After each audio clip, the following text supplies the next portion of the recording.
The next classification of antihypertensive drugs, and this is a really important one because I happen to like these drugs. They're called ACE inhibitors. And ACE stands for the angiotensin converting enzyme. If you inhibit that enzyme, certain things happen. You inhibit the conversion of angiotensin 1 into angiotensin 2. It lowers blood pressure and makes platelets a little less sticky. So just to review this for you, we touched on it earlier. What I said was that when the sympathetic nervous system gets into the act, or under certain conditions where the blood volume drops down or the sodium level in the bloodstream drops down, if the person's going into shock, then renin is released from the juxtaglomerular cells here in the kidney. And renin then is going to convert angiotensinogen, which is a protein made in the liver, circulating through the blood, converts it into angiotensin 1. Angiotensin 1 doesn't have much of an effect. But as angiotensin 1 circulates through the pulmonary circulation, there's an enzyme in the pulmonary circulation known as the angiotensin converting enzyme, the ACE enzyme. The ACE enzyme converts angiotensin 1 into angiotensin 2. And then angiotensin 2, when it's being generated, look at all the things it does. It increases sympathetic activity, so the heart muscle contracts with more force. There's more peripheral resistance. It increases the resorption of sodium and potassium from the kidney tubules, increasing the blood volume, raises blood pressure that way as well. It increases the release of aldosterone from the cortex of the adrenal glands. Aldosterone then resorbs more sodium and chloride in the kidney tubules and excretes more potassium, as we saw earlier, so blood pressure rises again. It also increases it causes blood vessels to constrict, more peripheral resistance, and it increases antidiuretic hormone, which is going to reabsorb more water from the collecting ducts, so the blood volume increases. So the renin, angiotensin, aldosterone system is in place to raise blood pressure when the body needs to do that. If I can create a drug that will actually block that enzyme, converting angiotensin 1 to angiotensin 2, what I have is an ACE inhibitor. And I bring blood pressure down. The angiotensinogen system basically then is going to be activated. So you're going to increase renin in the first place from the kidney when blood pressure drops, a drop in sodium in the bloodstream in the distal tubules, a decrease in the blood volume, or anything that will cause renal sympathetic nerve stimulation. I want you to think about the number of people you've met already in your lifetime, or you're going to meet, who have what's called, and you've studied this, idiopathic hypertension, also known as essential hypertension. That is, for no apparent reason, this person just happens to have high blood pressure. They're thin, they work out, they have a good diet, but their blood pressure is high. Have you seen this? You've never seen, well, you will see it. So often what's happening behind the scenes, and not in every case, is that the person has, without knowing it, a deep-rooted anxiety issue. On the surface, they seem to function fairly normally, but their brain racing. They often don't sleep well at night. They're a little more hyper-irritable, or they have a little more anxiety than someone else might have. And so they're a sympathetic dominant person, hyperkinetic sometimes. The sympathetic discharge is greater. And it's constantly releasing renin from the kidneys, increasing angiotensinogen too. And they have high blood pressure. So they say, well, let's put them on a drug to bring their blood pressure down.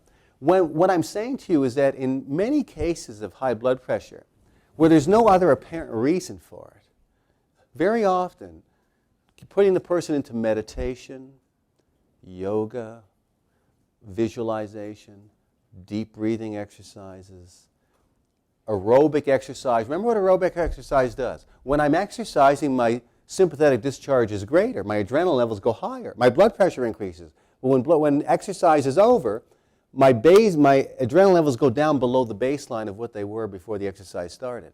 And I stop encouraging renin from being released from my adrenal glands.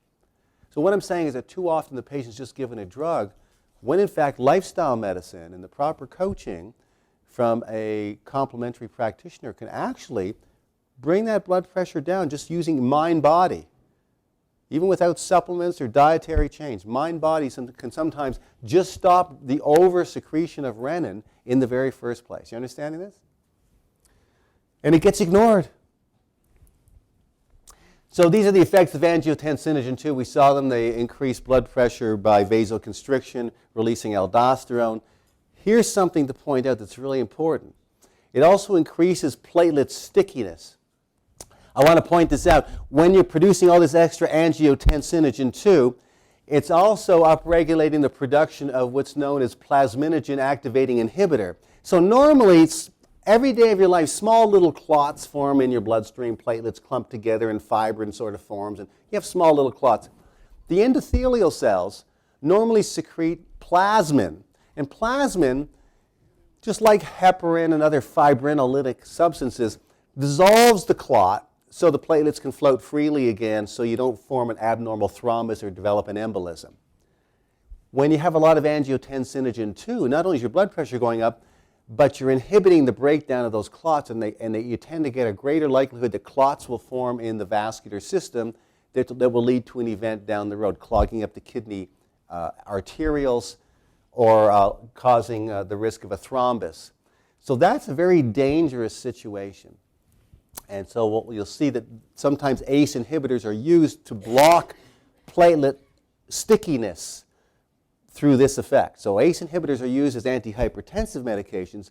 They're also used to help decrease those platelets from clumping together and forming abnormal clots. And the angiotensinogen 2 also increases the release of norepinephrine, as we saw earlier, increasing blood pressure that way. So ACE inhibitors are used to decrease blood pressure, obviously, and to decrease platelet aggregation where it calls for that intervention. So in high blood pressure, what really stands out in the research is how effective ACE inhibitors are in diabetics who have high blood pressure. At not only bringing their blood pressure down, but ACE inhibitors help to decrease the progression of kidney disease in a diabetic. The primary reason that a person is likely to require kidney dialysis later in life is because they develop diabetes. Diabetes increases the propensity for plaque to form in the artery wall, narrows the blood vessels in the kidneys. You can have less things filtering into the kidneys, so toxins build up in the bloodstream that can be life-ending. So now when you have this much renal failure, then all of a sudden you need dialysis or a kidney transplant. Having diabetes escalates your risk for these complications to an astronomical degree. And so ACE inhibitors have been shown to help decrease the progression of kidney failure in a diabetic if they have high blood pressure, and often even in a diabetic who doesn't have high blood pressure, using ACE inhibitors are often used just to block the progression of kidney disease.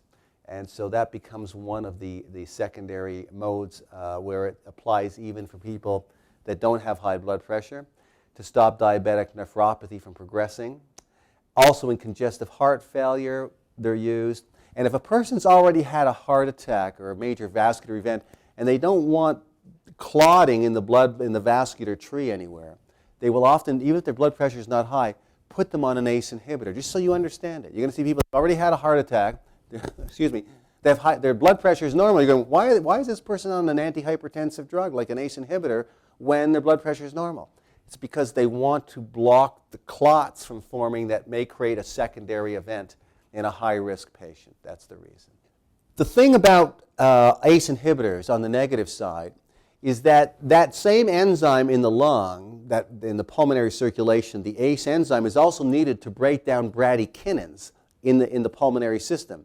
If you can't break these bradykinins down, they become an irritant to the mucosal lining in the lungs and bronchial tree, and the person then has this irritation and they develop a very dry cough. So 20% of people who go on ACE inhibitors end up with a dry cough that makes them totally insane. That's the major adverse side effect. It's the one that I want you to remember. Other than that, they have an excellent safety profile. The ACE inhibitors often end in the suffix pril, as you can see. So captopril and ramipril or Altase, very, very popular ones. But when you see pril at the end of a drug, you pretty much know you're dealing with an ACE inhibitor. And just as a prelude into what we're going to see later on, remember that, and I taught you this last year, that the herb hawthorn has natural blood pressure lowering effects. Just to highlight how some of those effects work, the active constituents in hawthorn act as natural ACE inhibitors to some degree, and they also have an effect on the inotropic effect on the heart and on dilating coronary blood vessels by releasing more nitric oxide. So hawthorn as an herb has more of a gentler effect along these similar lines, as we'll see later.